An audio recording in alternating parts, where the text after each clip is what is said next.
ഇതിന്റെ സെയിം അളവ് കണ്ട, സെയിം അളവിന് തയ്ക്കണം. ഇവിടെ വള്ളി പാടില്ല. ഇവിടെ വള്ളി കഴിഞ്ഞ പ്രാവശ്യം വള്ളി ഇട്ടിട്ടു. ഞാൻ ഗുരുവായൂരമ്പലത്തിൽ പോയതാ. വള്ളി എന്ത് ചെയ്തിട്ട് വള്ളി കട്ടഴിക്കാൻ പറ്റുന്നില്ല. വള്ളി അങ്ങോട്ട് മുറുകി പോയി മൂത്രം ഒഴിക്കാൻ പറ്റില്ല. ഞാൻ നടന്ന് പുറമെ ആൾക്കാർ ഇന്ന് തട്ട് എന്താ ചെയ്യാതെ. അതുകൊണ്ട് ഇങ്ങനെ ഈ അലാസ്റ്റിക് ഫുൾ അലാസ്റ്റിക് ഇടുന്നല്ലേ നല്ലത്. വേഗം ഇവിടെ ഇറക്കാം അല്ലേ? ആ വേഗം ഇടുകയും ചെയ്യാം. അതുകൊണ്ട് പ്രായമായ എനിക്ക് ഇങ്ങനെ തയ്ച്ചാൽ മതി. എല്ലാവർക്കും ഇതല്ലേ നല്ലത്. ഇതെന്താ പറയാ, ഇത് ഇവിടെ വള്ളി കൊണ്ട് കെട്ടിയിട്ട് വള്ളിയെ കുരിഞ്ഞി പോയി ബാത്റൂമിൽ ഇതിട്ട് ഇങ്ങനെ നിന്നിട്ട് കാണിക്കുക. ഞങ്ങൾ നിന്നിട്ട് ഇറങ്ങി വരുന്നില്ല, ടൈറ്റായി കെട്ടിയിട്ട്.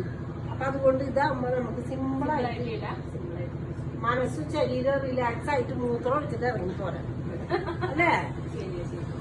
ഇങ്ങനെ സെയിം അളവ് വള്ളി വേണ്ട, അങ്ങനെ മതി. അങ്ങനെ മതി. ആ അളവ് പിന്നെ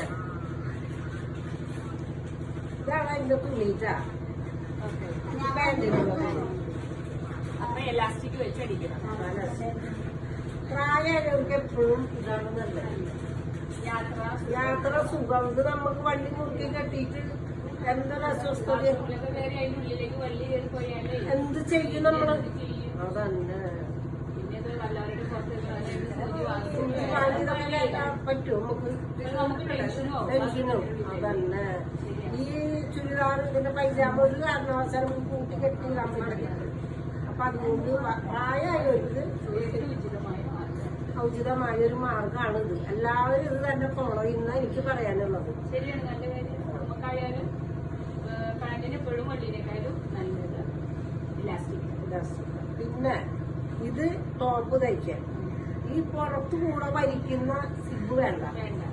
ഇന്നാള് ഞാൻ ബസ്സിൽ യാത്ര ചെയ്തപ്പോഴേ ഞാൻ പറയാ അതിന്റെ ഈ ബാക്കിന്ന് ഇവിടെ വേറെ സിബ് ഊരി കൊടുക്കുക.